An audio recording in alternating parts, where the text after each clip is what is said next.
In related news tonight, new directives from the president to get more Americans protected against COVID. Millions of federal employees will now need proof of vaccination or face regular COVID testing. On top of that, there's a new cash incentive for those who now want to get the shot. It is the latest attempt to speed up the vaccination rate, with the Delta variant now surging and, of course, unvaccinated Americans being the vast majority of the most recent cases in our country.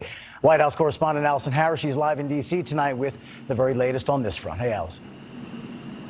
Hey, Rob, the president says that money is the incentive to get people to get vaccinated. He says that that works, and it should be something that the U.S. is using. The president today calling on states to use federal money that they have been given to pay Americans $100 each if they get fully vaccinated. Now, the president today announced that all federal workers, that means 4 million people, will have to get vaccinated, or they can instead undergo weekly testing. And he also announced an intent to get the military vaccinated. He is directing the Department of Defense to look into how and when being the key words here, to add COVID vaccinations to the list of required vaccinations for service members. The president pleading with people who have not yet gotten their shots, saying you don't have to die.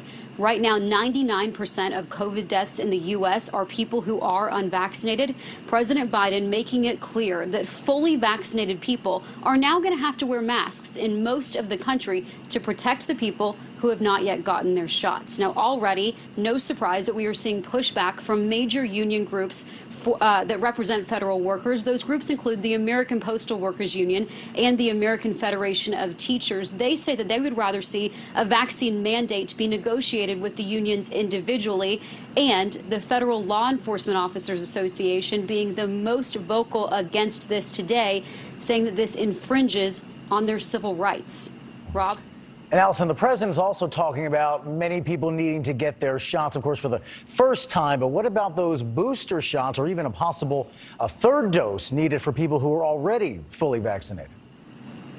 Yeah, definitely. A lot of people want to know what is going on, if they should be expecting a third dose. The president says that right now the science does not show a need for those booster shots, but he says that the White House has secured and purchased enough doses that if that becomes part of the science later on, those booster shots could be administered.